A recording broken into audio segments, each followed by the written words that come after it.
Since 1911, state aid has been established to cover those costs that exceed expenditures for regular education.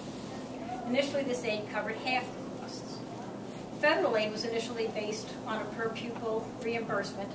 That changed in the 90s to a complex formula under which the federal government promised to pay 40% of the cost of implementing special education services. However, the amount of costs actually covered is less than 1/10 of the costs incurred by the local district. In 2007, NJSBA commissioned a study financing special education in New Jersey. A year-long research found that the growth in special education costs, then $3.3 billion, could largely be attributed to tuition and transportation for out-of-district programs. The intensity of special education had increased, with more students in autism programs and requiring many related services.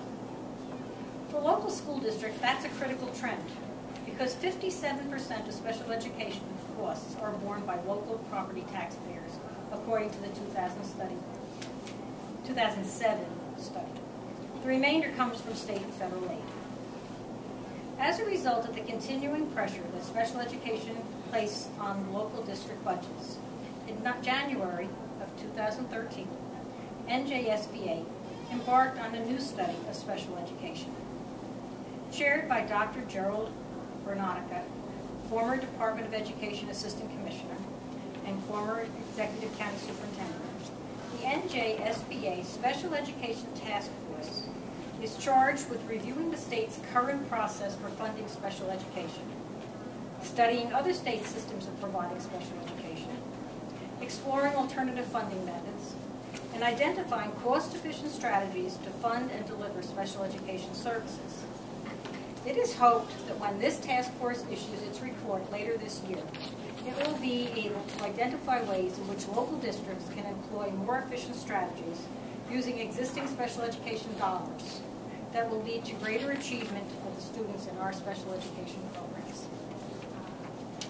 The proposed code changes in 6A:16 represents a step towards these goals of efficiency and greater student achievement by promoting greater flexibility, easing reporting requirements, reducing unnecessary or burdensome requirements, providing flexibility in operations and programs, enabling high-quality, impactful professional development, and clarifying confusing code requirements.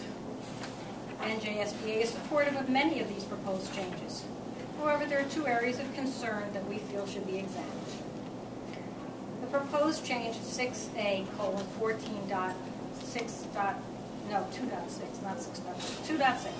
speaks to the use of an advocate. NJSBA recommends that these regulations include a definition of the advocate that includes the basic criteria, including the knowledge, skills, or training required before someone can call themselves an advocate. Additionally, NJSBA recommends that this proposed regulation clarify to avoid situations in which a parent's advocate is also serving as their attorney. And this would avoid confusion and enable the school district to determine whether or not its own attorney should also be present. Changes to 14-3-2 addresses who may be a case manager.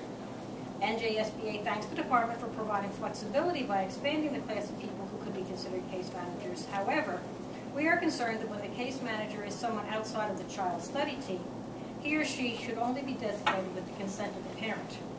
The regulation should ensure that the case manager is willing to take on the responsibility and has the time to do so.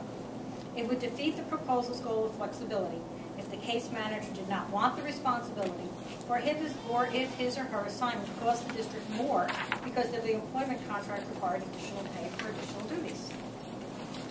The NJSBA thanks the State Board of Education for the opportunity to present its views on the proposed regulations. We look forward to working with the State Board and the Department of Education as they continue to develop these regulations over the next few months.